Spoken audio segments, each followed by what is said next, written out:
పత్రికలోని ప్రధాన అంశాలు మా కొలీగ్ భారతి అందిస్తారు. Bharati, over to you. Good morning Santosh. ఈరోజు పత్రికలో ఉన్న ప్రధాన వార్తల గురించి చూసుకున్నాం. ముందుగా ఈనాడు చూసుకున్నట్లయితే ఓట్ల బేరానికి కోట్లు కుమ్మరిస్తున్నారు. ఎన్నికల వ్యాపారంగా మార్చేసిన ఒక రాజకీయ పార్టీ రాష్ట్ర వ్యాప్తంగా పంపకాలు కొనుగోలుకు 9,000 కోట్లు పైగా సిద్ధం. సో అసెంబ్లీ నియోజకవర్గానికి 45 కోట్ల నుంచి 60 కోట్లు ఖర్చు. ఇప్పటికే మండలానికి 10 కోట్ల నుంచి 15 కోట్ల తరలింపు. మండల వారీగా నమ్మిన బండ్లకు బాధ్యతలు, ఎవరికి ఎంతెంత ఇవ్వాలో జాబితా రూపొందించిన వ్యూహ బృందాలు. ఇక చంద్రబాబుకి సంబంధించిన ఒక వార్త చూసుకున్నట్టయితే భూ హక్కు చట్టం రద్దుపై రెండో సంతకం. పాస్ పుస్తకాలపై జగన్ బొమ్మేంటి, బీసీలే పార్టీకి వెన్నెముక, వారికి 1.50 లక్షల కోట్లు బడ్జెట్ పెడతాం. సో చీరాల ప్రజాగలం సభలో టీడీపీ అధినేత చంద్రబాబు చేసిన కామెంట్స్ ఇవి.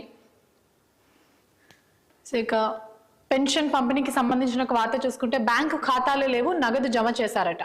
2-3 ఖాతాలున్న వారికి ఎందులో వేశారో తెలియదు. నడవలేని వారి పేర్లు ఇంటింటికి పంపిణీ చేయాల్సిన జాబితాలో లేని వైనం. సో పెన్షన్దారుల్ని అష్ట కష్టాలు పెడుతున్న జగన్. సో గతంలో ఎవరు చేయని పాలన చేసి చూపించా, మాపై దుష్ప్రచారాలు చేయడం మానుకోవాలి. పాయకరావుపేట సభలో సీఎం జగన్ చేసిన కామెంట్స్ ఇవి. సో ఇక్కడ చూసుకుంటే ప్రాణాలకు తెగించి నయవంచకుడితో తలపడుతున్న జగన్ కు ఇచ్చిన ఒక ఛాన్స్ అయిపోయింది. వైకాపాకు ఓటేస్తే ప్రజలు ఆస్తులు గాల్లో దీపాలే. కూటమి ప్రభుత్వం రాగానే ల్యాండ్ టైటిలింగ్ చట్టాన్ని రద్దు చేస్తాం. వారాహి విజయ బేరీ సభలో పవన్ కళ్యాణ్ కామెంట్స్. ఇక సాక్షిలో ప్రధానంగా చూసుకుంటే నిన్న జరిగిన 3 ప్రచార సభలు ఏవైతే ఉన్నాయో వైసీపీకి సంబంధించి, అందులో సీఎం జగన్మోహన్ రెడ్డి చేసిన కామెంట్స్ ఇవి. ఇవ్వడమే జగన్ కు తెలుసు. సో జగన్ భూములు ఇచ్చేవాడే కానీ నీలా లాక్కునేవాడు కాదు చంద్రబాబు. ల్యాండ్ టైటిలింగ్ యాక్ట్ పై దుష్ప్రచారం. దేశంలో 100 ఏళ్ల తర్వాత ఈ సర్వే జరుగుతోంది. రికార్డులు అప్డేట్ చేసి రైతన్నలకు అందజేస్తున్నాం. వారిపై పైసా భారం పడకుండా పనులు చేపట్టాం. కోర్టులు ఆఫీసుల చుట్టూ తిరిగే దుస్థితిని తెప్పించాం. సో బాబును ఓడించడం అంటే పేదలను గెలిపించడమే. జగన్ ఎప్పుడు పేదలు పేదలు అంటుంటే తట్టుకోలేకపోతున్నారు. మన 59 నెలల పాలనలో జరిగిన మార్పులన్నీ విప్లవాలే. సో నేర ప్రవృత్తికి నిలువెత్తు నిదర్శనం చంద్రబాబు. వెన్నుపోట్లు, హత్యలతోనే ఆయన రాజకీయం. వైఎస్ఆర్ గాల్లో కలిసిపోతాడని అసెంబ్లీ సాక్షిగా అనలేదా? ఇప్పుడు జగన్ చంపేస్తే తప్పేంటని అంటున్నాడు. చంద్రబాబు మాదిరిగా నాకు Z+ భద్రత లేదు అంటూ జగన్ కు జనమే రక్ష అంటూ కూడా ఆయన స్పష్టం చేశారు. సో ఇక్కడ చూసుకుంటే బృతి అంతా భ్రాంతి, జాబు రావాలంటే బాబు రావాలంటూ 2014 ఎన్నికల్లో ప్రచారం. కరపత్రాలు వేసి ఊరూరా పంపిణీ, ఇంటికి ఉద్యోగం లేదంటే నెలకు 2,000 నిరుద్యోగ భృతి ఇస్తామని హామీ.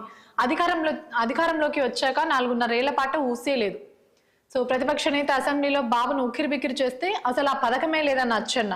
ఆ ఒత్తిడి తట్టుకోలేక 2017-18 బడ్జెట్లో నిరుద్యోగ భృతికి 500 కోట్ల కేటాయింపు. అయినా అమలు చేయని చంద్రబాబు 2019 ఎన్నికలకు 6 నెలల ముందు ముఖ్యమంత్రి యువసేన నేస్తం పేరుతో పథకం. నెలకు 1000 రూపాయల చొప్పున ఇస్తామని ప్రకటన. 1.25 లక్ష ఆంక్షలతో కేవలం 12 లక్షల మందికి నిరుద్యోగులకు అర్హత. సో కానీ 2018 అక్టోబర్లో కేవలం 40 కోట్లే విడుదల. చివరికి 1.22 లక్షల మంది మాత్రమే అర్హులని తేల్చిన బాబు 1.70 కోట్ల నిరుద్యోగులను నిలువునా మోసం చేసిన బాబు. ఎన్నికలు రావడంతో మళ్ళీ యువతకు గైలం వేస్తూ నెలకు 3,000 నిరుద్యోగ భృతి అంటూ మాయమాటలు. బాబు గత చరిత్ర చూడండి, ఆయన నమ్మద్దంటూ యువతకు విద్యావేత్తలు మేధావుల హితువు. సో నేడు రేపు తీవ్ర వడగాలులు ఉంటాయని కూడా వాతావరణ శాఖ తెలిపింది. సో మధ్య తరగతికి మరింత భరోసా. వైఎస్ఆర్సీపీ నవరత్నాల ప్లస్ మేనిఫెస్టోతో మరోసారి అండగా సీఎం జగన్. పట్టణ ప్రాంతాల్లోని మధ్య ఆదాయ కుటుంబాలకు సరసమైన ధరలకే ఇళ్ల స్థలాలు. సో షర్మిల కామెంట్స్ చూసుకుందాం. వైఎస్ఆర్సీపీ ఓట్ బ్యాంకు చీల్చడమే షర్మిల లక్ష్యం అంటూ కూడా షర్మిలపై ఒక వ్యతిరేక వార్తను మనం ఇక్కడ చూసుకోవచ్చు. ఆడియో లీక్ తో అడ్డంగా దొరికిపోయిన వైనం.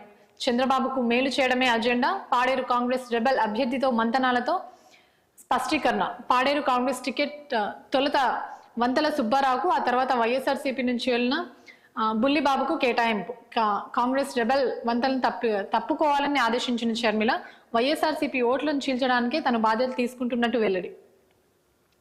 ఉద్యోగులు, పెన్షన్లు ప్రభుత్వానికి దూరం చేసే కుట్ర. వారంతా ప్రభుత్వానికి వ్యతిరేకమనడం అవాస్తవం. సమస్యల పరిష్కారానికి ప్రభుత్వం చిత్తశుద్ధితో కృషి. మంత్రివర్గ ఉపసంఘం, జాయింట్ స్టాఫ్ కౌన్సిల్ ఏర్పాటు. అడిషనల్ క్వాంటిమ్ ఆఫ్ పెన్షన్స్ కు సానుకూలం. 12వ రివిజన్ కమిషన్ నియామకం. సో ప్రభుత్వ సలహాదారు ఎన్ చంద్రశేఖర్ రెడ్డి చేసిన కామెంట్స్ ఇవి.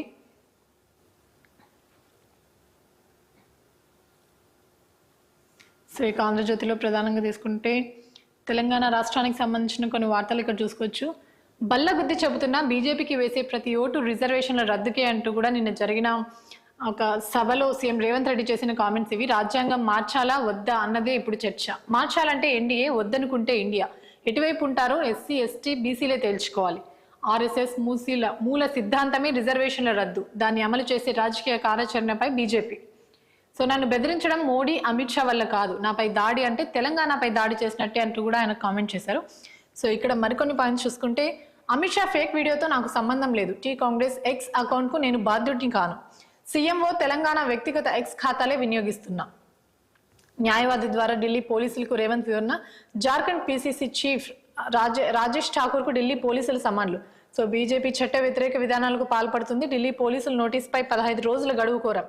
సో సిఆర్పిసి 41 నోటీసులు ఇచ్చి భయపెడుతున్నారు. TPCC legal cell in charge Ramachandra Reddy చేసిన కామెంట్స్ ఇవి.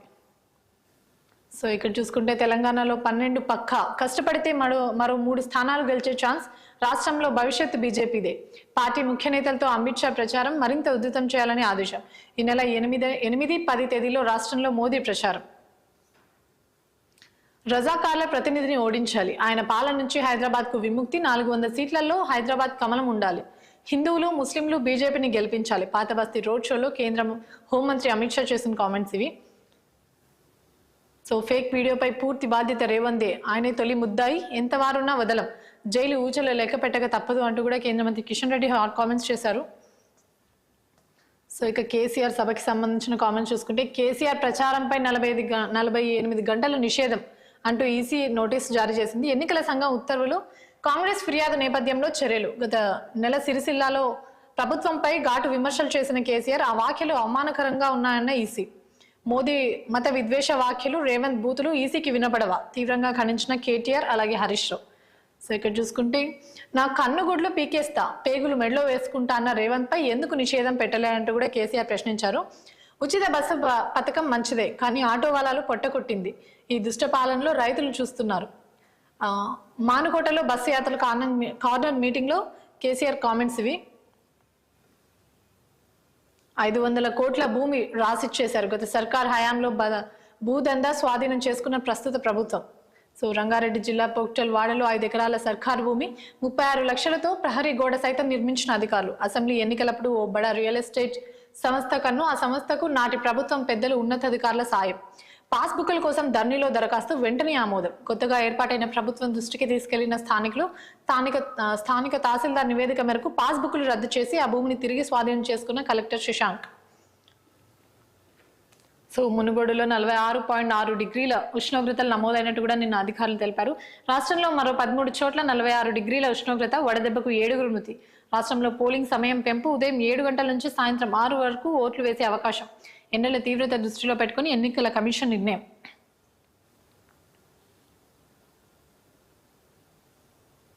సో ఇక వెలుగులో బ్యానర్ వార్తలు చూసుకున్న ఎండకి సంబంధించిన వార్త చూసుకోవచ్చు. రెడ్ జోన్లో రాష్ట్రం 11 జిల్లాల్లో 46 డిగ్రీలకు పైగా టెంపరేచర్. 3 రోజుల పాటు 12 జిల్లాలకు రెడ్ అలర్ట్. 9 జిల్లాల్లో 45కు పైగా ఉష్ణోగ్రత నమోదు. 7 జిల్లాల్లో 44కు పైగా ఉష్ణోగ్రత. మే నెల వాతావరణ పరిస్థితులపై ఐఎన్డీ స్పెషల్ బులెటిన్. సో వడగాలు తగ్గి టెంపరేచర్లు పెరిగే ఛాన్స్ ఉందని కూడా వార్నింగ్ ఇచ్చారు. సో ఇక్కడ రేవంత్ కామెంట్ చూసుకుంటే, బీజేపీ ఎజెండా రిజర్వేషన్ల రద్దు. రాజ్యాంగాన్ని మార్చేందుకు 2000 సంవత్సరంలోనే గెజెట్. Justice Venkatachaliah commissioner. అందుకే రిజర్వేషన్లు ఎత్తేయడమే ఆర్ఎస్ఎస్ మూల సిద్ధాంతం. సో సంఘ్ కార్యాచరణ అమలు చేస్తున్న బీజేపీ 2025 నాటికి రిజర్వేషన్లు రద్దే వాళ్ళ లక్ష్యం. అందుకే 400 ఎంపీ సీట్లు అడుగుతున్నారు. అదే క్రమంలో 8 రాష్ట్రాల్లోని ప్రతిపక్ష ప్రభుత్వాలు కూల్చివేత. 1978లో మండల్ కమిషన్ కు వ్యతిరేకంగా కమండల్ యాత్ర.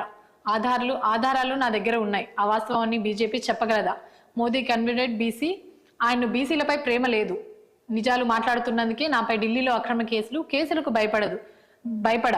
ఇది ఎస్సీ ఎస్టీ బీసీలపై దాడి. బీజేపీకి ఓటేస్తే రిజర్వేషన్ల రద్దుకు సపోర్ట్ చేసినట్టే అంటూ కూడా ఆయన కామెంట్ చేశారు. సో సాయంత్రం 6 దాకా ఓట్లు వేయొచ్చు అంటూ కూడా ఈసీ ఒక ఫైనల్ డెసిషన్ అయితే తీసుకుంది. గంట టైం పెంచిన కేంద్ర ఎన్నికల సంఘం. ఎండ తీవ్రత, వడగాలుల కారణంగా టైమింగ్ లో మార్పులు. రాజకీయ పార్టీల విజ్ఞప్తిపై ఈసీ సానుకూల స్పందన.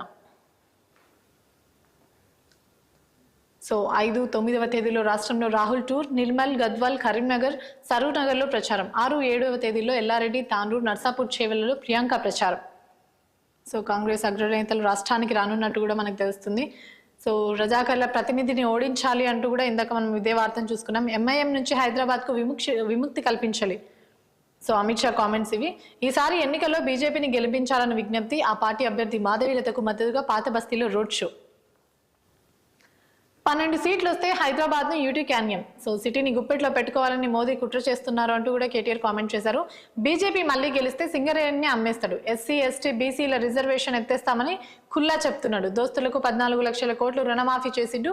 అబద్ధమని నిరూపిస్తే ఎమ్మెల్యే పదవికి రాజీనామా చేస్తా. సో మేడే వేడుకలో BRS working president KTR comments. So ఇక్కడ చూసుకుంటే కేసీఆర్కు ఈసీ షాక్. 48 గంటల పాటు ప్రచారంపై నిషేధం. సో ఇందాక కూడా చూసుకున్నాం ఇదే వార్తని.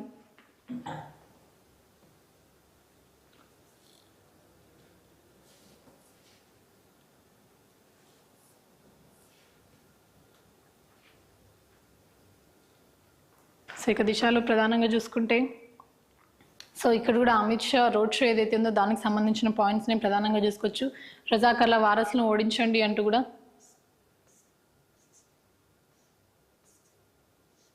సో రైతుల ఉసురు తీస్తున్న కాంగ్రెస్. కేసీఆర్ కామెంట్స్ ఇవి. రైతు బంధు రైతు బీమా అమలు చేయడం లేదు.